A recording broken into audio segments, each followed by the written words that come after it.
So why crypto? So why crypto? So why crypto? So Why Crypto? Featuring Vishal and Quay. Greetings. Welcome to another edition of So Why Crypto, where we look at crypto as a technology. My name is Quay, my partner in crime, Vishal. Today, we're going to conversate about Bitcoin. Specifically, why do we need Bitcoin as a technology? We continue to bring the experts. Published writer of The Seventh Property is here with us. Eric Yakes, welcome to So Why Crypto. Thanks for having me, guys. Excited to talk Bitcoin. Gotta talk Bitcoin. Before we deep dive into this very dense topic matter, would love to know a little bit about yourself. Can you tell us a little bit about you? Yeah, totally. I have a background in finance and economics. I studied that in undergrad. I was working in management consulting, and then I was at a private equity firm after that. I am a CFA, and going through all that studying in the financial area, I wrote off Bitcoin for years. I said that this is a speculative asset. It has no fundamental value. And, it took me a few years to eventually come around to it. And there's a lot of reframing of my thinking that I needed to have. What was ingrained in me through my traditional finance education is something that, it's a lot harder to understand Bitcoin with that kind of a background. And it took me a while, and a lot of people who kept pushing me to understand it. And eventually, once the idea that, Bitcoin is this new monetary layer that can be used as an alternative to our current central banking system, that's when it really clicked with me. At first, I thought it was just this technology that, had some technological value, but I was like, how do I value this thing? And if I can't value it or get a perspective on its value, then it's really hard for me to come to any sort of determination about how I would invest in it. So once it clicked with me that this is like an alternative financial system that's emerging here, that's when I got really interested. I was really aware of all the problems that exist in central banking. And, I just always took it as that's the way the world works. I would like it to change, but there's nothing that would really fundamentally change that. There's just too much power that exists within that system. And once it got to the point where I realized like Bitcoin's big enough to where it actually really can't be stopped anymore. It's like a weed that's grown out too far. And governments around the world can play a game of whack-a-mole and they can try to get rid of it, but there's just no way that they can actually suppress it in entirety around the globe.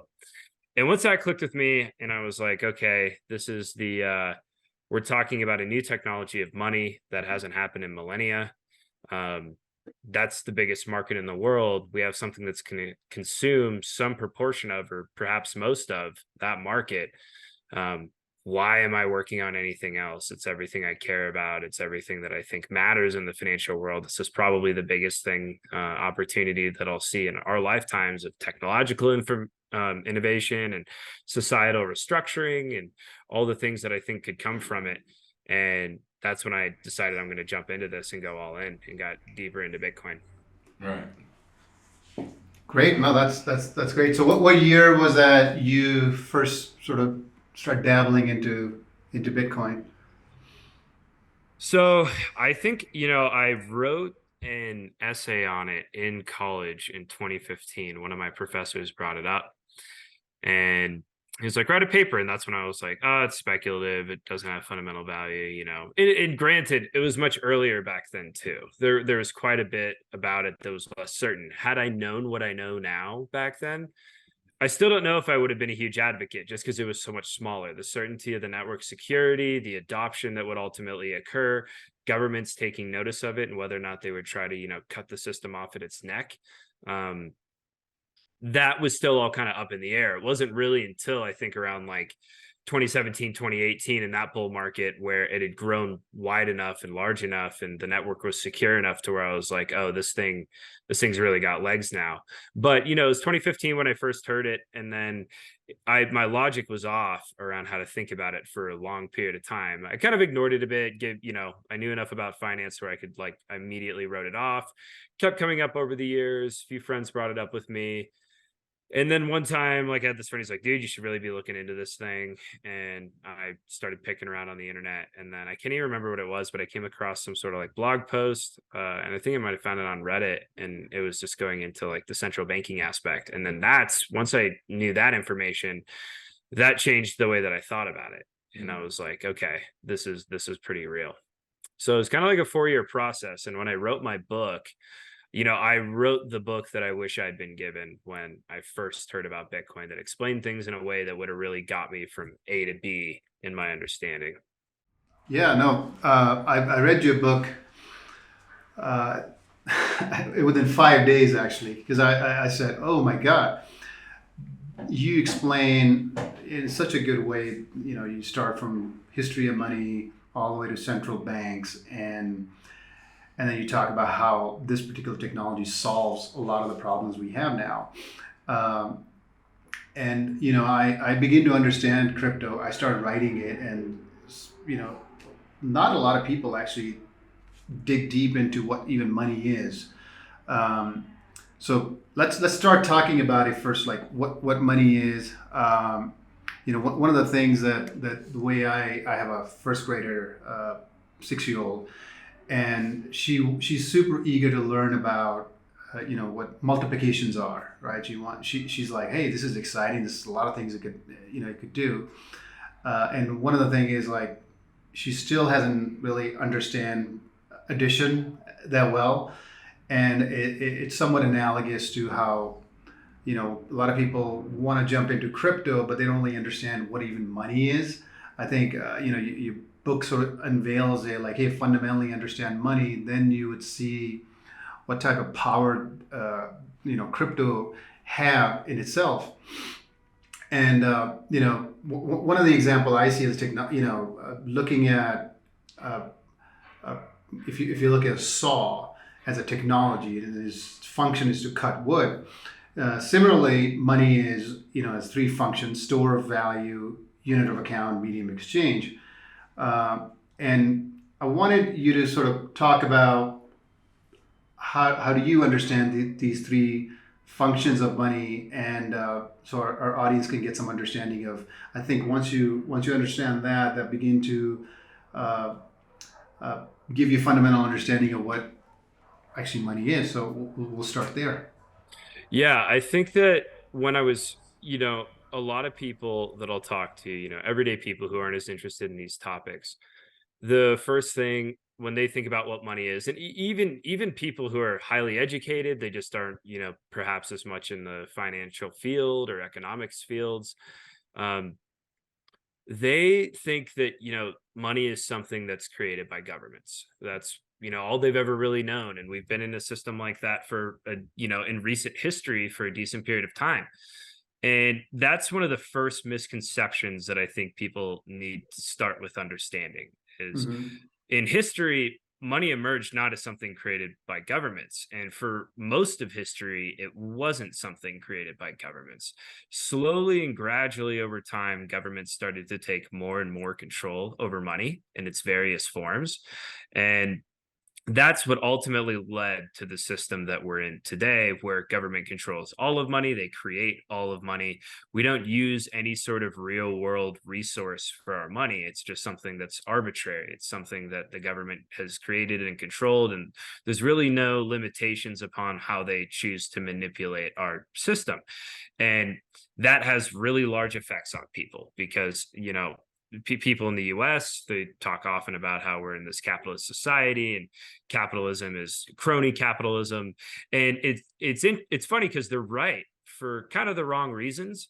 They kind of have a misconstrued view of, what capitalism really is, and the fact that we have this money created by our government effectively through a central bank, and that central bank's just controlled by the decision making of 12 different guys. That's not capitalist. That impacts everybody's lives significantly. I mean, what do people care the most about when we talk about all these political issues? We care the most about, how our lives change, how our standards of living change, what rights do we have? And that is something that more so than anything else, all these social issues that we hear about that are constantly being pushed in the media, more so than any of these social issues, what happens with our money is impacting your life much more. And that's the most important piece here, is that, money over time was something that was out of the control of centralized groups like a government, because money was something that had to have certain properties in order to function well for everyone. If you want some form of like an equitable or fair system to exist in money, then it needs to be something that's kind of out of control in most people. And that's kind of how money emerged originally. In primitive societies, there was no particular person who created money. Everybody was able to go create it. And how did they do that? They would go find certain goods in the real world that maintained certain properties that made it function well for money. So these ideas of what the functions of money are, you can really boil those down to goods that had certain properties that enabled them to function pretty well. And when we think about what those properties were, they would typically find goods that had some degree, number one, that were scarce. That was the biggest thing, is they in whatever primitive society it was some form of good that ultimately couldn't increase in supply very rapidly. Because even back then, primitive societies were very well aware that if our money doubles in supply over time, that changes prices, that benefits certain people more than it does others. And we don't want that to be in our system. We want it to be something that's very limited, that nobody can really, manipulate to their advantage. And so they chose goods that had that type of a property. There are also goods that were, good for trade, so that you could divide them somewhat easily. You could combine them pretty easily, and you can move them very easily. You could store them on yourself very easily. So like, beads of bones is one example that was often used, because, animals that were killed, bones were kind of like a very scarce, resource that existed often. They would carve off, beaded necklaces, which were easy to store upon themselves because they were formed into beads. You could group and divide them very easily. That's just one example of like types of money. Cattle was used, salt was used, things that were harder for people to find were typically used. Seashells are often referenced. Those were typically harder to find. Nobody wanted to use something like dirt, because everybody could just find dirt very easily. Mhm. So we saw throughout history that monies that had these certain properties started to emerge, and then those started to evolve over time as we started to realize, and technology advanced, and as technology advanced, we had new innovations in what could occur with money. During the precious metal era, once we had technologies that enabled us to go mine precious metal resources and forge them in ways that we wanted, that's when we have what people are much more familiar with, kind of moving out of these primitive forms of money into actual systems of gold and silver and, copper, and even, tin in some forms. But these precious metals were superior because they were much more scarce than any other resource we could really find. That's what made gold what it is. That's why we had gold standards. That's why, as good as gold became a phrase. These were things that didn't increase in supply rapidly, meaning they maintained their value over time very well. So we had precious metals chosen for that reason. And we had technologies that also enabled them to be good at fulfilling the other properties of money over time. And then eventually, this is when government started to step in, and government started to say, okay, well, there's these problems in the private market. People are kind of taking gold and they're manipulating it in different ways. And we can help you guys. So like a good example of this is when there was a big inefficiency with trading in, gold and silver, where if you were to go to a merchant and you would say, I'm going to trade you, I want to buy apples from you, and you trade me a certain amount of gold in return for that. And they would have to take their bar of gold and like shave off a bunch of pieces. And that meant that little flakes and pieces like that would get lost in the process, which is interesting because that's actually one of the main reasons silver was used. Silver was less scarce than gold. So gold's supply would increase, on average 1.5 to 2.5% a year throughout history. Silver's was closer to 16%.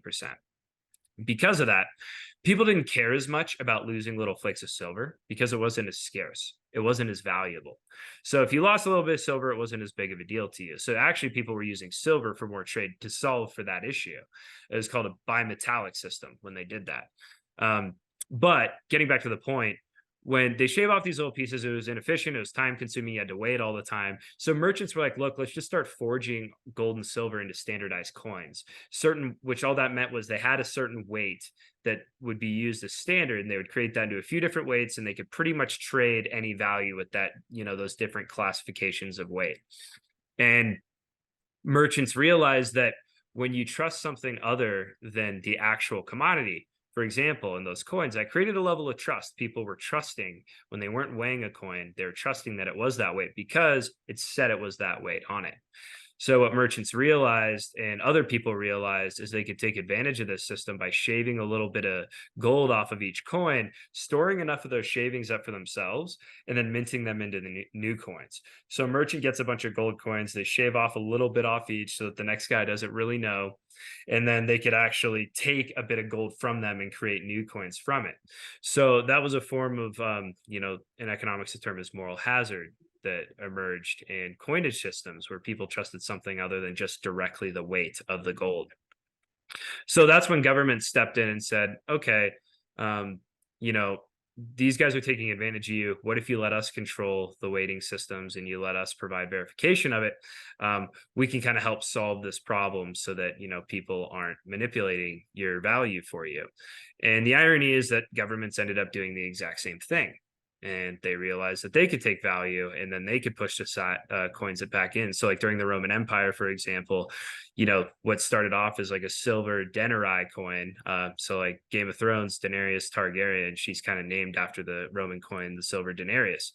And that was their most commonly used currency. And when the Roman government started diluting that over time, so whenever they receive it as tax payments, they would melt it down, reforge it, and they'd take a less scarce metal than silver, like copper or tin, and they would push that into the middle of it. And you could like cut the coins open, you'd see like, oh, the majority of this is actually just copper. It's surrounded by silver. And they did that to effectively take a bunch of silver, push out more silver coins, and then keep a lot of those coins for themselves. So there's all these different forms of history where people realize that when you trust something other than the actual weight of the value of what you're using, then people take advantage of you and manipulate that. And governments used the private market's ability to take advantage of people, and they actually ended up doing the exact same thing themselves, which they took control of it.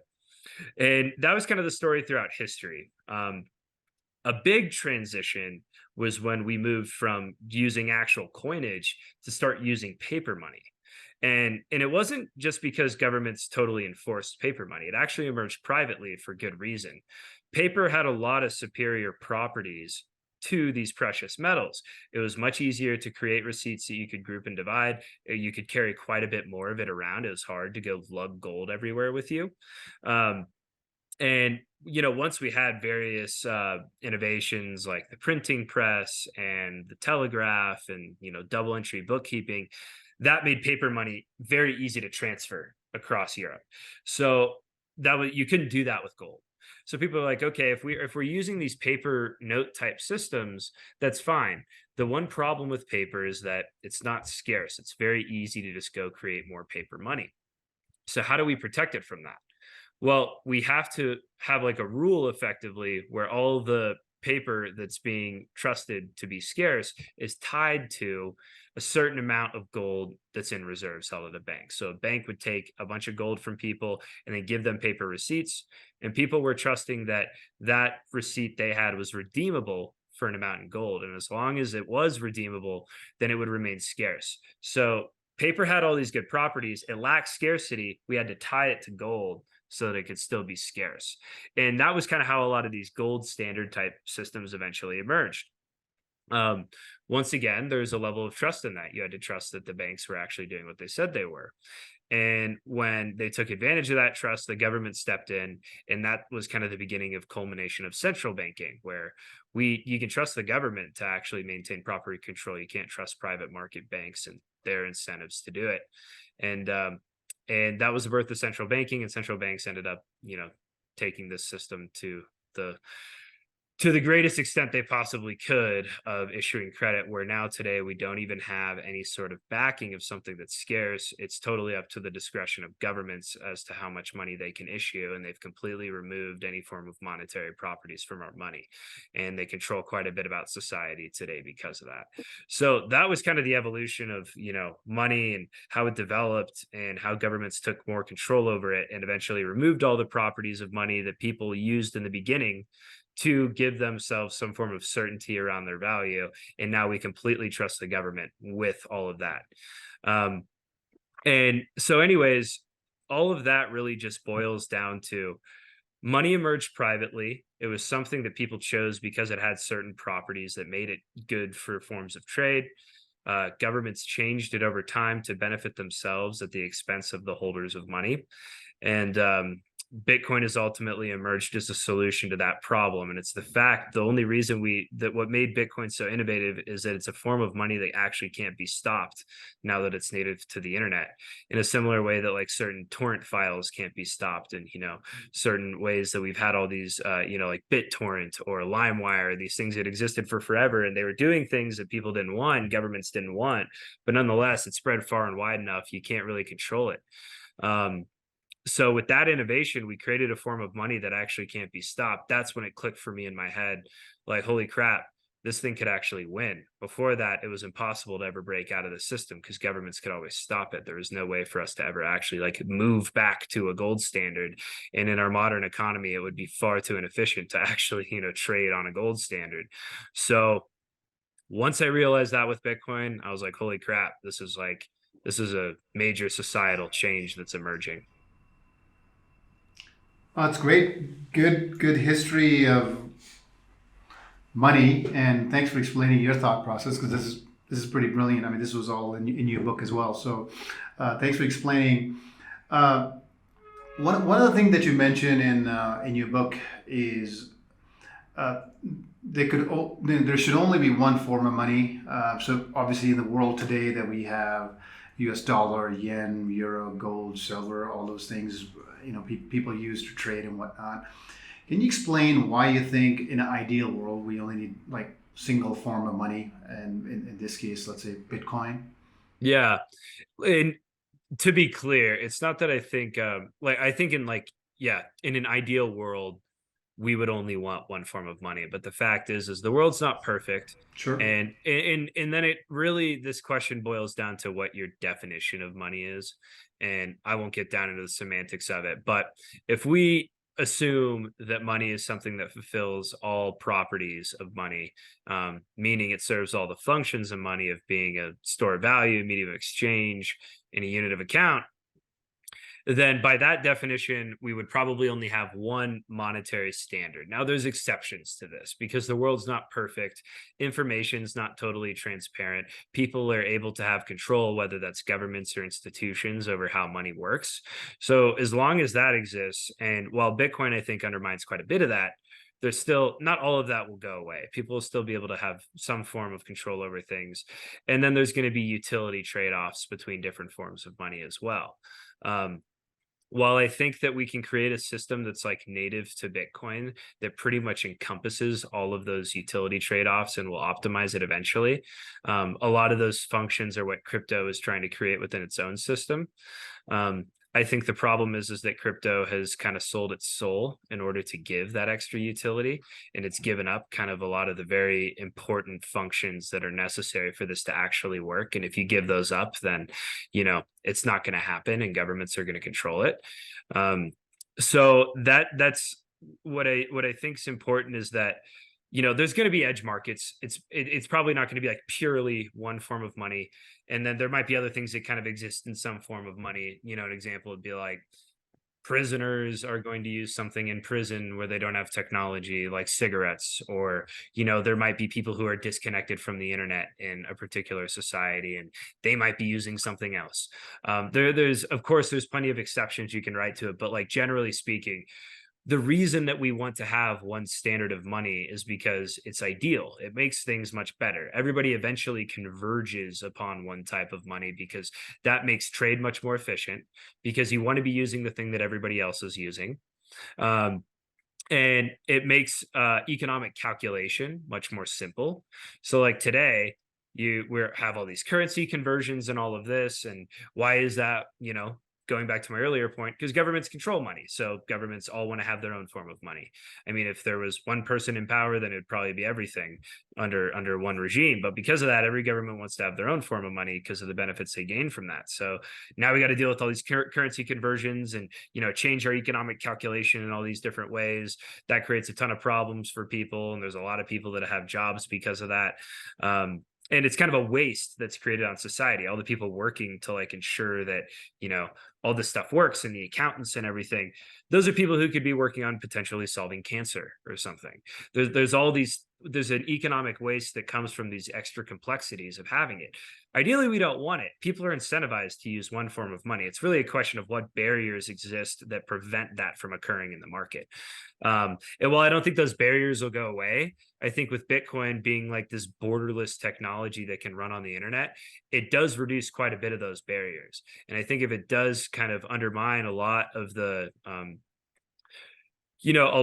sovereign influence over this system, then it'll change pretty significantly how many different forms of money we have. So while there might be exceptions to it, that's why I'm focused on Bitcoin, is that, I see Bitcoin as the only form of money that has all the necessary properties to eventually create some type of system like this.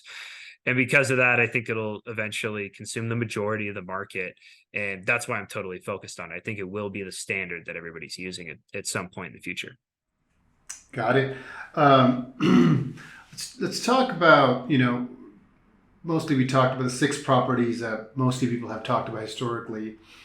In your book, you brought up immutability, where you can't go back and change the ledger in this case.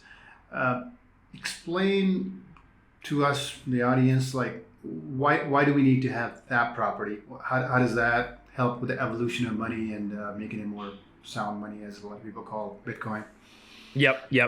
So I think that what we realize with Bitcoin, and it's kind of done this in one form, is that having a form of money that isn't changing is really the key piece here. Being able to understand that this form of money, we know how much of it's going to exist and how much will exist in the future.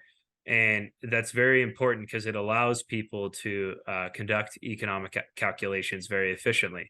I mean, we look at today when the supply of money changes and how much that impacts everybody's lives. I mean, most people who are investors in like public securities, like stocks and bonds, they don't even really focus as much on what the underlying fundamentals of these assets are and whether or not they're valuable. They just watch the Federal Reserve and say, what's the Federal Reserve going to change within our monetary system? How's that going to impact these prices broadly? So their whole game they're playing is trying to anticipate what's going to happen when the supply of money changes, and ultimately credit, because our money today is basically just credit. So having a certainty in your money enables people to when you think about it at like a base level, entrepreneurs, when they go start and create things that make the world more valuable, they make life cheaper for people, they create innovations that make your life better, they are taking on a ton of risk. They have an idea, they don't know whether or not that idea is going to work. And not only do they have to worry about whether or not their idea is going to work, they have to worry about whether or not the market is going to be good, and it's good timing of whether or not they can actually even do this idea, whether or not it's good. And having the more certainty that you can give a society with their expectations of the future, the easier it is for that society to ultimately, or the entrepreneurs within it, to actually plan and actually create projects that benefit people's lives. So when we have that greater ease of expectations, that's a huge benefit. And the way that like I really define immutability is, if you talk to somebody who's like a computer programmer, they're going to tell you immutability means doesn't change like at all. And that's true in like computer science, but there's another definition that means it's like highly resistant to change. And that's kind of what I mean by with what happens in Bitcoin. It's highly resistant to change. Theoretically, it can change. There's minor changes that can occur within it, but the fundamental properties that it maintains, it would require everybody who's involved in or a vast majority of people involved in the system in order to make those changes ultimately happen. So like that's the key piece here, is that it's immutable in that sense. It's very resistant to change, and that's a very desirable property we can find at money. And when I go back to like that history of money that I had earlier in the episode, there's kind of like three ways in which intermediaries, aka potentially governments, can get involved in how money works. They can get involved in how it's produced, they can get involved in how it's stored, or they can get involved in how it's verified. And like intermediaries like banks emerged to like produce or to give people those types of services with money. And they're valuable in some senses, but it's also a vector of attack where either governments can come in or even the banks themselves will take advantage of people. So those three functions of production, storage, and verification are really important. And I think that if you have enough decentralization within those three functions, that is how you create a form of money that's immutable.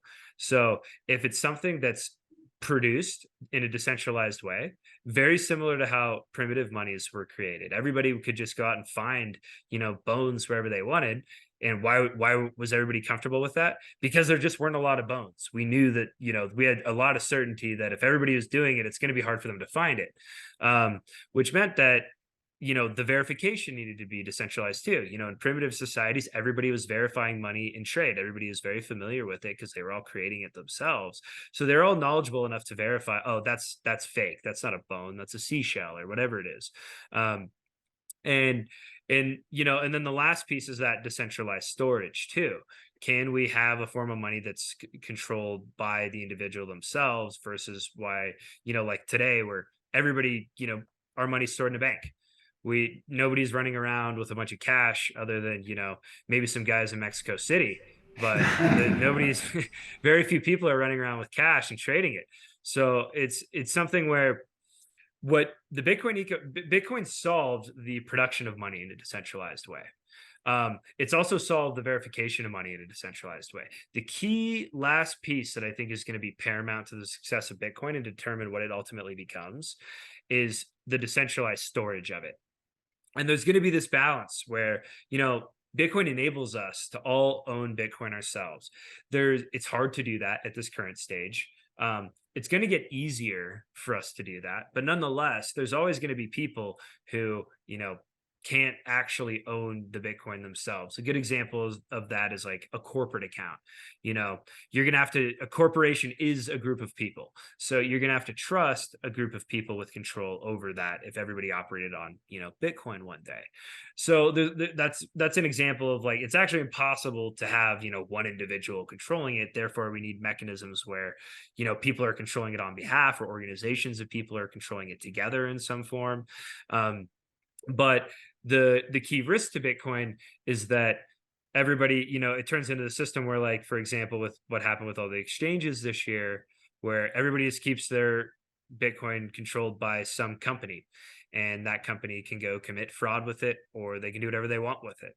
And if it's always controlled by other people, then it's not really emerging as a form of money. It's just emerging as a form of like value storage, in which case it'll just turn into like gold 2.0 for the internet.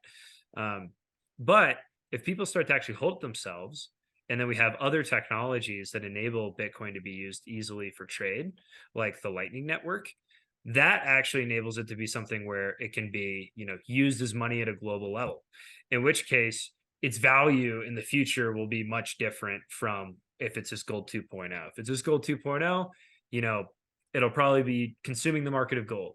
If it's global money used for payments, it'll be consuming global money used for payments. And those are just two like hypothetical extremes. So, I think it's going to end up somewhere in the middle. And there's a lot of interesting technologies emerging that are enabling it for payments, like the Lightning Network.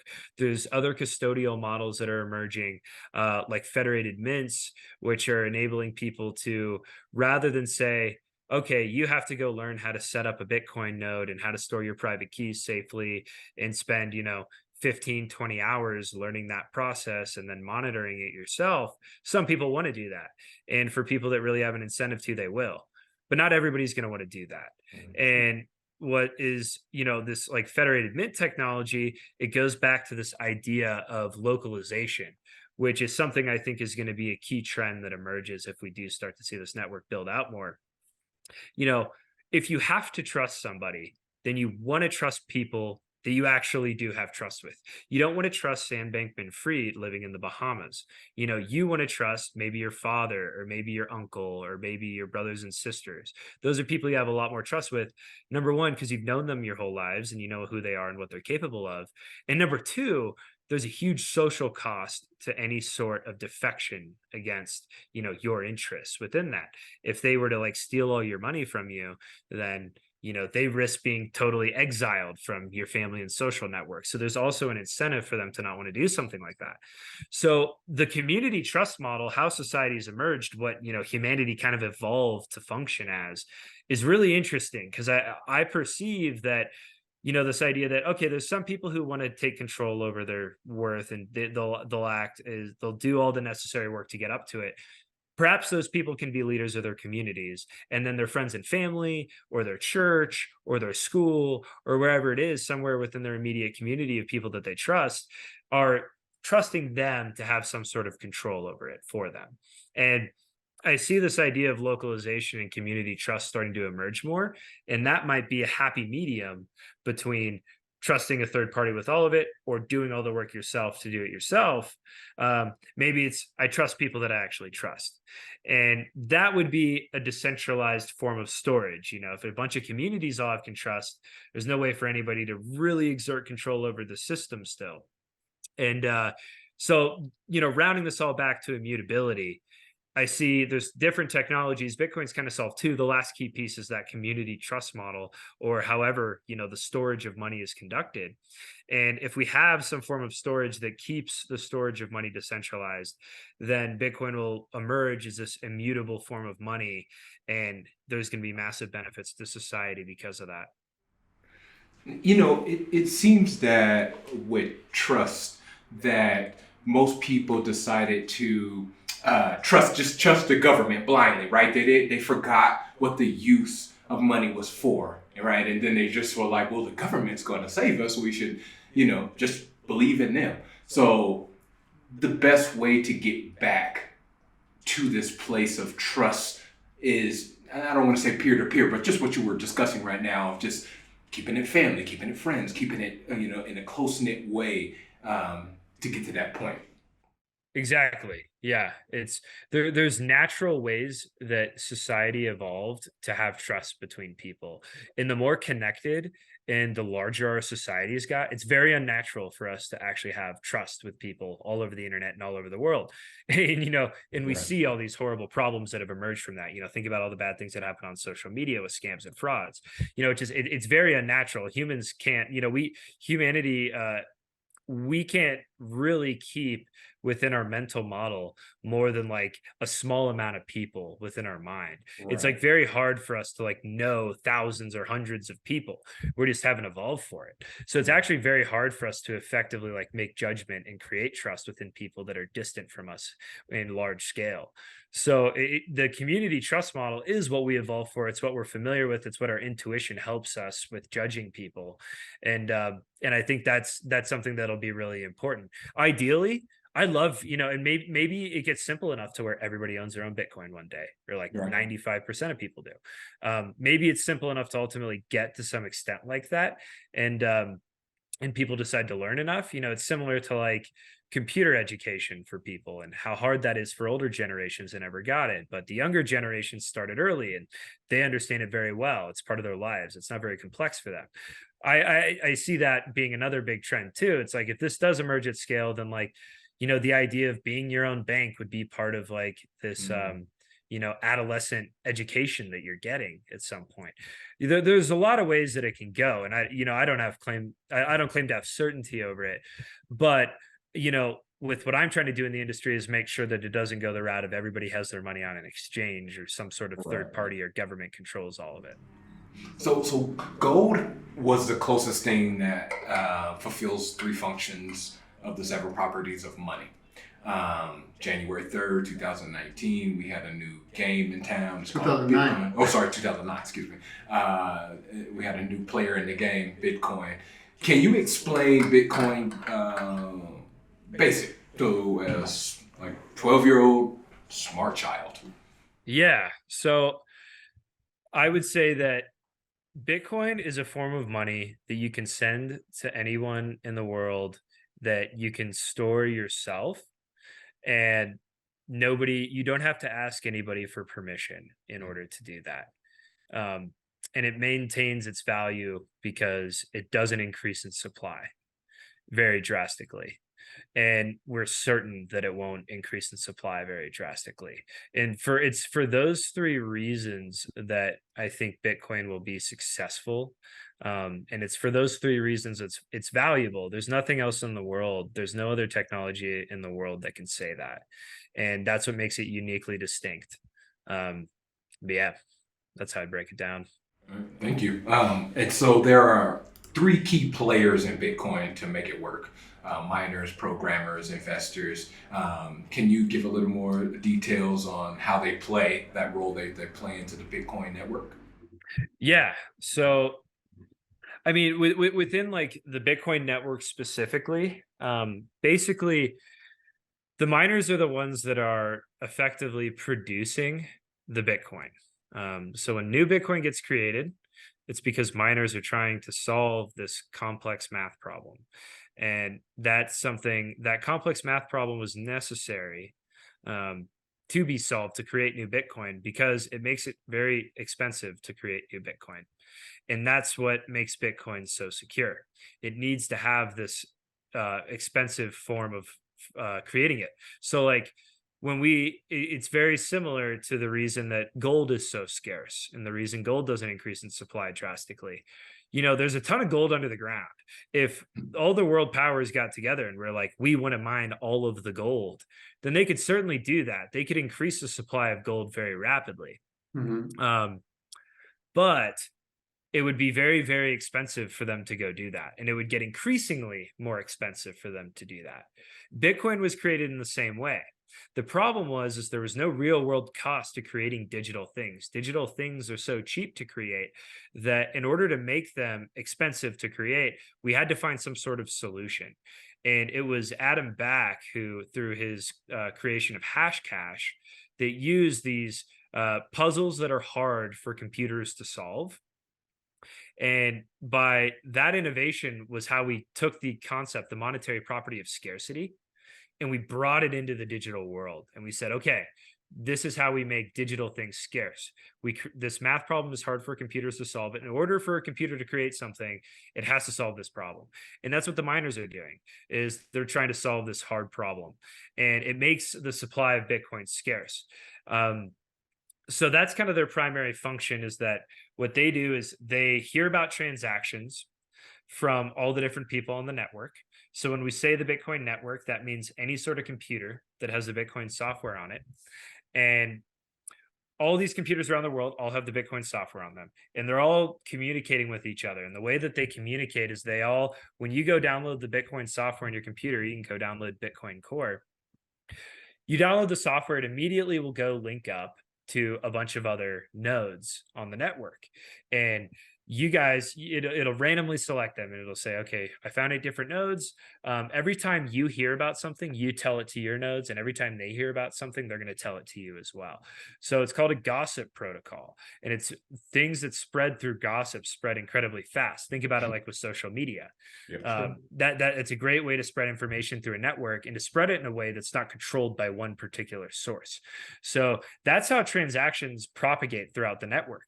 And miners are one of the nodes plugged in, and they're listening, and they serve a particular function with their particular type of software that enables them to listen to a bunch of transactions, combine all the transactions that follow the rules of the network into a block.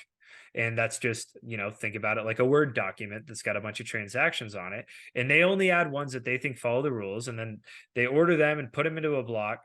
And then the whole time they're trying to solve this math problem. The second they solve it, then they can push that block out to everybody else. They gossip it, they spread it. Everybody says, oh, this guy did solve the answer. We're going to all add it to our different ledgers, our blockchains, and then we're going to move forward and start solving the next one. So that's why it's a chain. It's a bunch of different blocks that everybody's constantly updating. And in order to add your block to everybody else's blockchain, you have to solve this math problem. And that's the general idea of what miners are doing. You also have, nodes that are general nodes. Like if you go download the Bitcoin software on your computer and you want to use it to send and receive Bitcoin from people, then what you're doing is you're linking up to other nodes and you're verifying transactions and passing along transactions to other people. Whenever you want to send a transaction, then you communicate to the other 8 nodes and you say, here's a transaction I want to send. They spread it throughout the network. It takes on average like 40 seconds for about 95% of the network to be aware of your transaction. And then miners hear about it through that process. And eventually they will add it to their block if it follows all the right rules. And then once it's added to the block, that's the agreed upon blockchain that everybody's following. And we can all observe that. And we can all say, here's all the new transactions that have been added. So that's how you send and receive transactions, is by just simply stating them, telling the people you know about them. And if they follow the rules, everybody's going to tell everybody. And then eventually a miner is going to hear about it and put it into the blockchain. Yeah. And like those are kind of like the 2 primary functions that are occurring. The other question kind of gets more into, what are the, who are the actual people that are involved in this? So we're kind of talking about the node level. Mm-hmm. And then now we can talk about it at the personal level, to your original question. And so when we think about the different people, it's really, we have the investors in the network. If there weren't people that believed Bitcoin was valuable, then this network wouldn't function. If Bitcoin didn't have value, nobody would have an incentive to participate in it. So the investors are one of the primary functions. They understand Bitcoin, they determine whether or not they think it'll be valuable in the future, and they choose to buy it, or they choose to hold it, or they choose to sell it based on that expectation. And that's kind of the function they're fulfilling. And then, you have the computer scientist types, who are the people that are building software, and they're building a lot of things. They're building other technologies that link to Bitcoin, and they use Bitcoin as online money. And that brings Bitcoin forward and gives it more utility. It allows it to do more things. And if we were just to use the Bitcoin software as is, it couldn't be global money. There's a lot of problems that would have. But a lot of the developers are building the system out in a way that is going to, it's very similar to how our financial system works. It's also very similar to how the internet works. Right. Bitcoin was created in the original form that it was without a lot of the utility that we would desire of a global form of money, because there's trade-offs. You can't have all the utility you want, and you can't have all the security and decentralization that you want. And any sort of, cryptocurrency that says it does a lot more things in Bitcoin is ultimately trading off some form of centralization and security in order to give you that. So why hasn't our financial system or the internet itself built out in a way where all of the different things we want exist within, one layer of software? Mm-hmm. And the reason that is because of the trade-offs. What we realized when we were building out those systems is that, okay, well, at the base layer, we need something that does one thing very, very well, and it's very secure. This is the structure upon which we're building everything else. We don't want to use wood. We want to use steel, and we want to make sure that it's going to, withhold as it builds higher and higher. And that was the idea with Bitcoin, is they're like, we're not going to compromise on any form of security. We want this this is going to be the base layer. It's going to be the structure. We need this thing to be steel. And that meant it was limited in a lot of forms of utility. The benefit is that what you can do is build software on top of Bitcoin that, what that means is it integrates with the software of Bitcoin. It uses Bitcoin as its money. And that software can be better at some things than Bitcoin and worse than Bitcoin at some things. Right. So the Lightning Network is an example of like the next layer that's building out on Bitcoin. That makes it incredibly cheap, fast, and efficient, more so than any other technology actually in our traditional system, to send instant global payments. So like that's a massive innovation. That doesn't mean that it's going to be the ultimate payment layer. There's problems with it. It may not ever emerge, but I'm optimistic for it. And that has a trade-off of it's less decentralized in Bitcoin.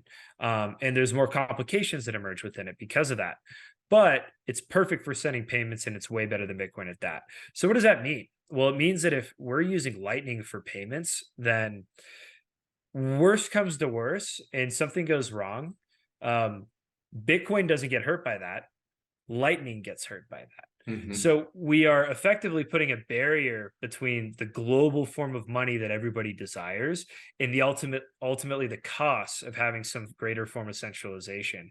And that's really key, because if we had a form of money that was at risk of some sort of major technological issue or some sort of major form of co-opting by a centralized party, then that could undermine the entire system and the entire system would crumble.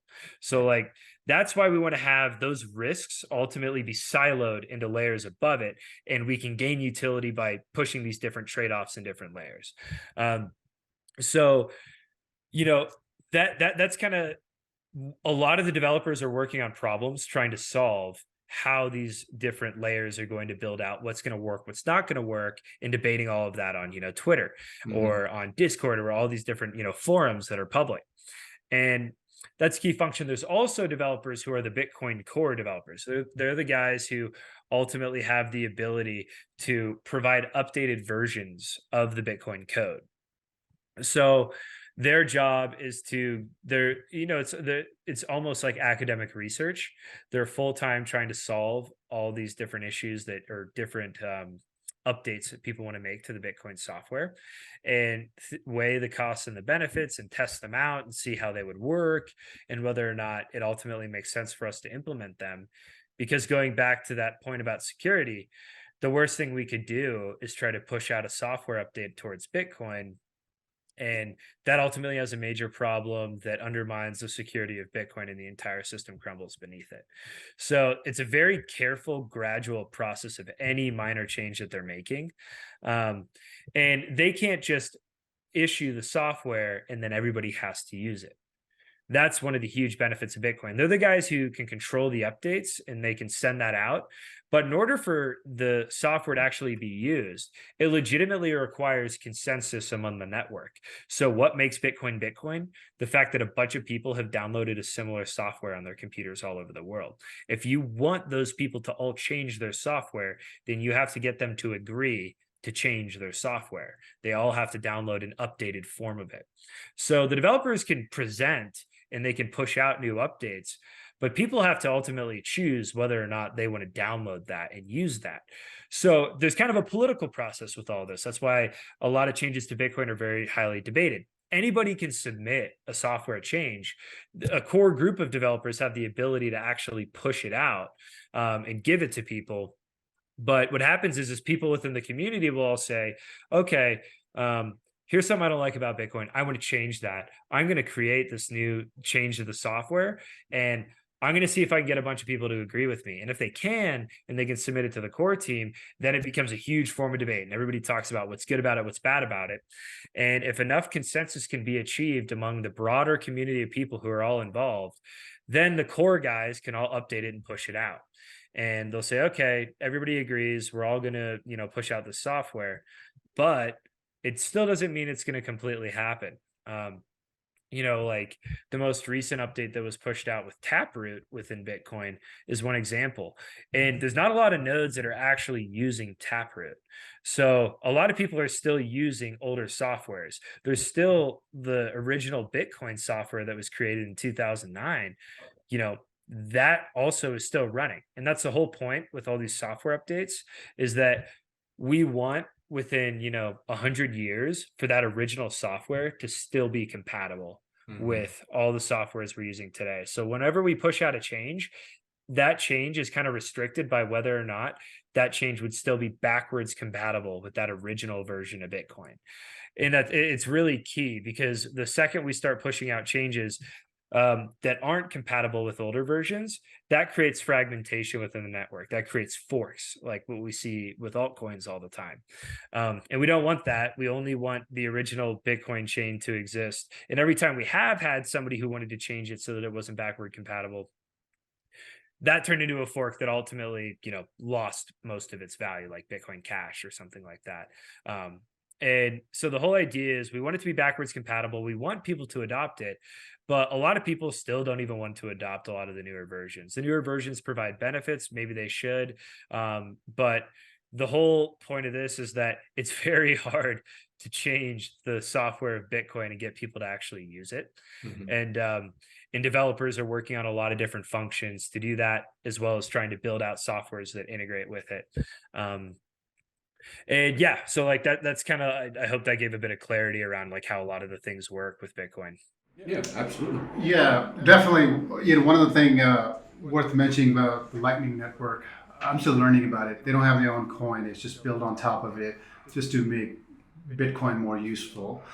And also, uh, the difference between most other cryptos and Bitcoin moves slowly because it really values the security of it.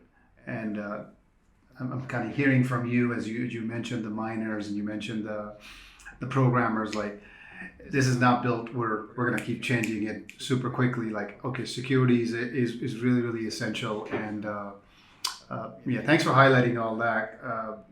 That's been part of my search too. Yeah, I think, and the reason that I think it's so important is that if you give up on the security piece and you create centralization within that base layer, um, then I don't see this system ever emerging. I just see it being something that at best gets co-opted by governments in some form, which is, like Ethereum brought a lot of people into the ecosystem because it does a lot of things that Bitcoin being slow moving hasn't done. Mm-hmm. Um, I think it was a bit premature to be bringing in a lot of that functionality and giving it to retail investors directly. And we can see all the fraud that emerged from that.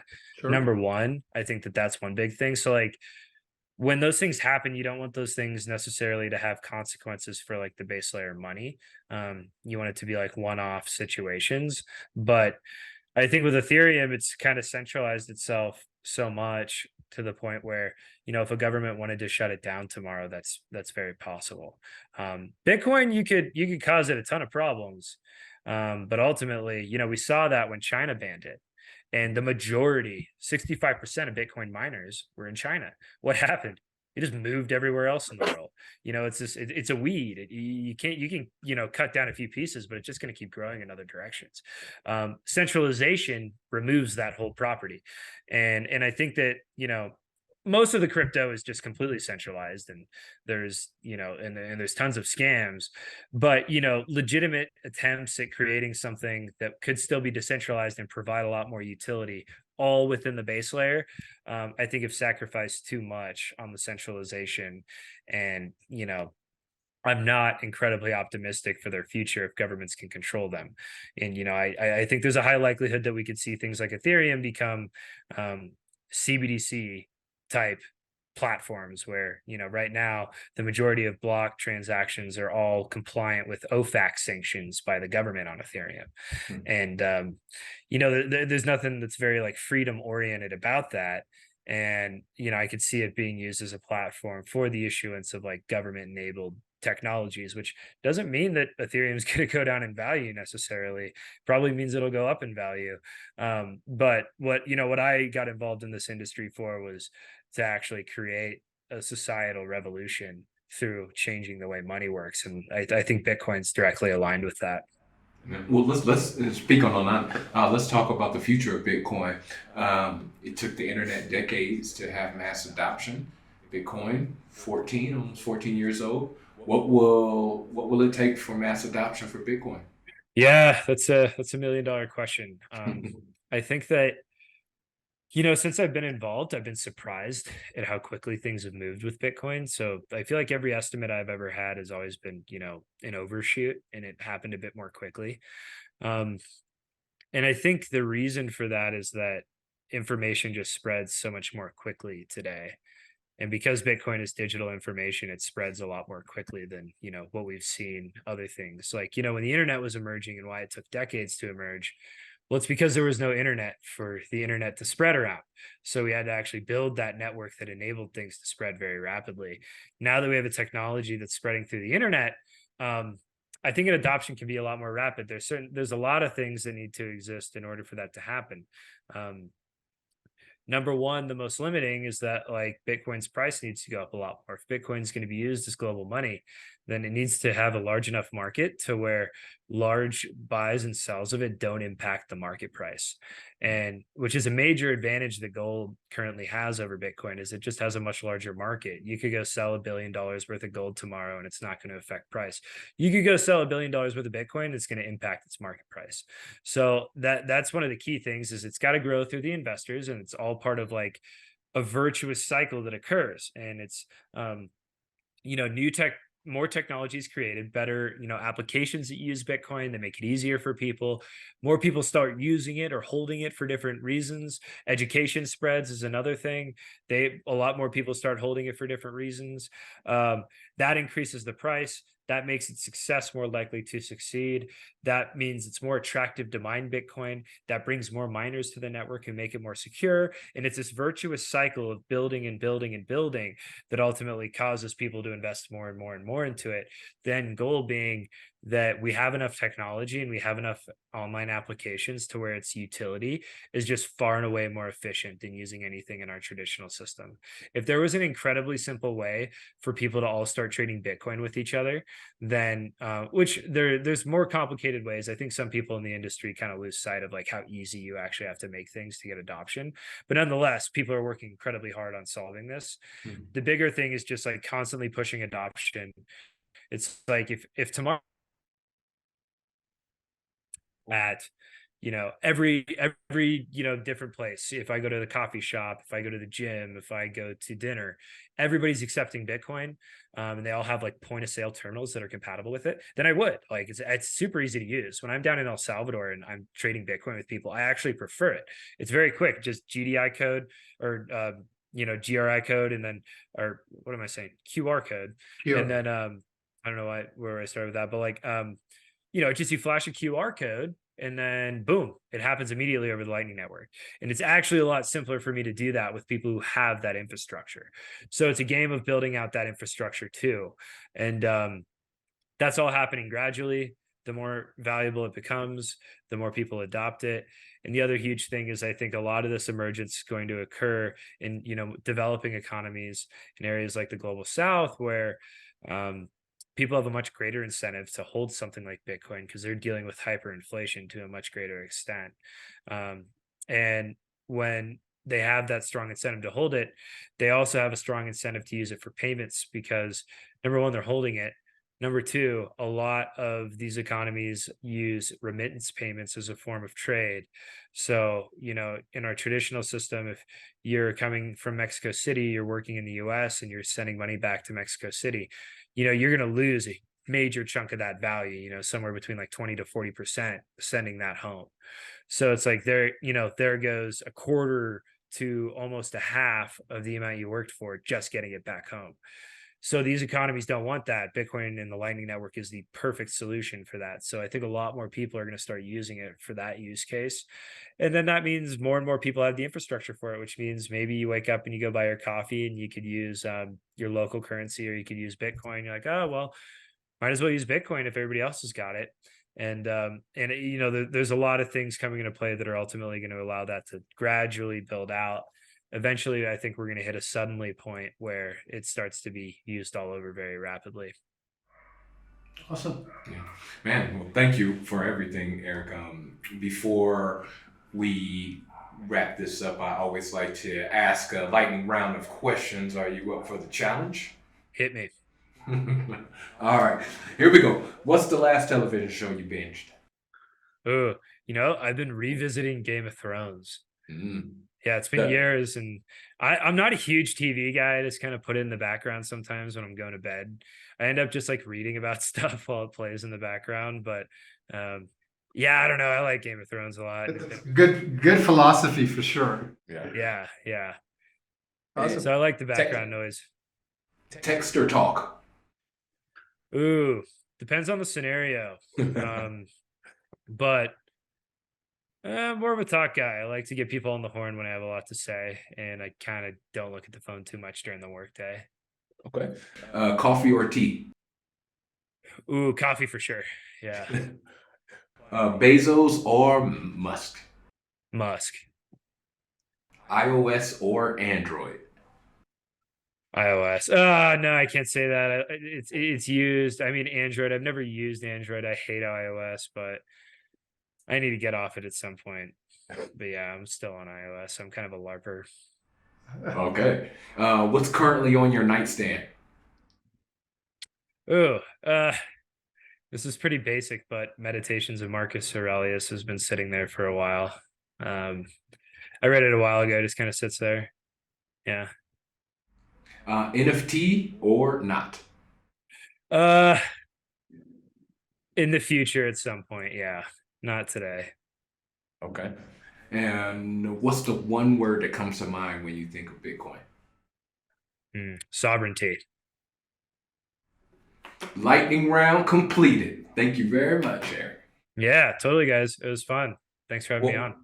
Thank you for coming here and talking with us and just, having just a great conversation about, so many very deep level topics that I think, people will come out of this and say, aha, I think they'll have a lot of aha moments, which I think will move the mass adoption. But that's just my perspective, just my thoughts. Any last comments or anything that you want to share with everyone? Yeah, check me out on Twitter. Just my name is my handle. And yeah, I try to keep a balance of tweeting about stuff that I think people can generally understand, and sometimes it'll be more technical. And I tell jokes and I shit post, so we'll be running the gamut if you give me a follow. All right. For more information, So Why Crypto. Our Twitter is also So Why Crypto website, So Why Crypto. Eric, thank you for joining us, and we look to speaking with you in the future. Thanks, Eric. Awesome, guys. Yeah, take care. So why crypto? So why crypto? Why crypto? So Why Crypto? Featuring Vishal and Quay.